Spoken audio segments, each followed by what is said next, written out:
Nice. Michael Gauss, local tutor with Cornerstone Learning, joins us to continue this subject.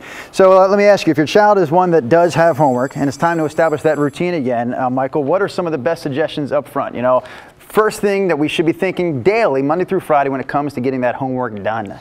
Right away, the best thing is routine. Regimen, always going to be the best. It takes 21 days, 3 weeks to be able to set up a really, really solid routine and say, this is now an established thing in my child's life, in my life, in our lives together as a student and parent relationship. And Michael, you're going to help kind of break it down between elementary, middle school, and high school. So parents of elementary students, should they expect to take longer for that routine? Are there any things they can really do to help out that process? It's going to be more important to stress that it's full 21 days, especially for younger students. That discipline is very important, but it doesn't have to be the regimented homework that the school is assigning. You can make homework an everyday life thing, whether it's baking and doing things like halving or doubling recipes, whether it's something like calculating change on a receipt at the grocery store, whether it's calculating tip when you're out to eat at a restaurant together as a family project. Let's get back to the math sheets, because sometimes they do come home, and sometimes you know, the problems will be there, and I'll say, hey, it's time to do the math sheet, and I get this,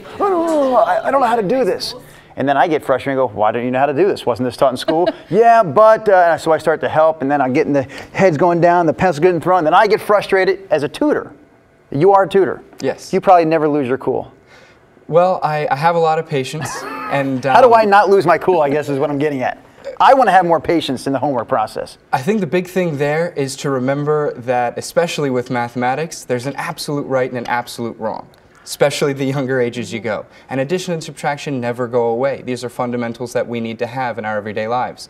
Our textbooks will usually have a section at the beginning of each chapter and the beginning of each section, whether it's 1.1 or 1.2, and be able to say, here are the bolded words, these are the important vocabulary words we need to know. We need to understand these words. There's a glossary in the back of the book. That's probably the part you skipped, so that's probably. You need to go back to the beginning. You're of assuming the chapter. correctly? Yes, perhaps. A good carpenter, right, doesn't blame his tools. The tools are right there waiting for you. As we advance in age, though, to the middle and the high school levels, the routine needs to alter as well? Well, middle school and high school, you always have things competing for your interest. You have extracurricular activities, you have sports, you have advanced academics, things like debate club, mock trial, and things like that.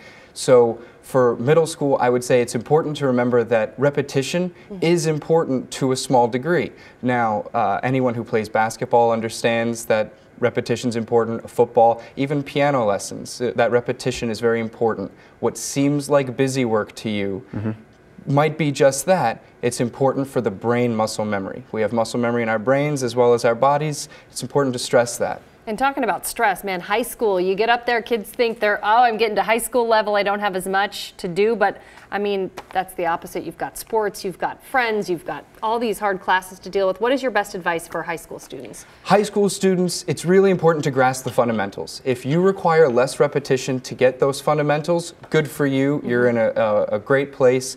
Ride that as long as you can. But those fundamentals will never go away. Those are things that are going to be important today, tomorrow, in the workplace, whether it's a fundamental math concept or whether it's as simple as raising your hand and asking the right question. It's something that can be very important in class as well as in the rest of your life. Do you think it's important that the space with which you, within which you do your homework? Sometimes the kids will say, oh, I got all my homework done on the bus. And I'm thinking, you could not have done a good job. But maybe it doesn't matter where you do it as long as you're getting it done. Yeah, headspace matters more than physical space, I would say. And if it's the kind of student who is able to put the headphones in, not even be on the bus in his or her own mind, and focus and get the homework done, good for that student. If it's a student who really needs to sit down upright at a desk in his or her own bedroom or at a library where it's quiet and there's a more reverent feel to the homework, then that's what that student needs. Michael, I'm just kind of curious, do you have a particular age group that you find the toughest to tutor or that you find is the toughest on the students? Probably. Or they all have their own unique challenges? You'll change your answer if you meet my 10-year-old twins. I think that each age group has its own unique challenges. I know that some of the hardest students to tutor are the ones who believe the teachers don't like them inherently, and I think a lot of that has to do with not exploring the growth mindset, the attitude for teachers, students, and parents alike to say it's not a matter of I'm not smart enough, it's a matter of I haven't worked hard enough yet. Growth mindset. I hear that Good term a tips. lot at our kids' elementary school, Oh, actually. yeah. Yes. Can I real quickly ask you about Cornerstone Learning? You're a tutor Absolutely. from there, so where would I get more information? How does your operation operate? Well, we operate a lot by word of mouth. Okay. We have Thumbtack, a resource online, and our website. There's lots of ways that you can contact us through local libraries and local communities. We do most of our work out of local libraries and local coffee shops, and we operate out of Beaverton. Michael Gauss, local tutor with Cornerstone Learning.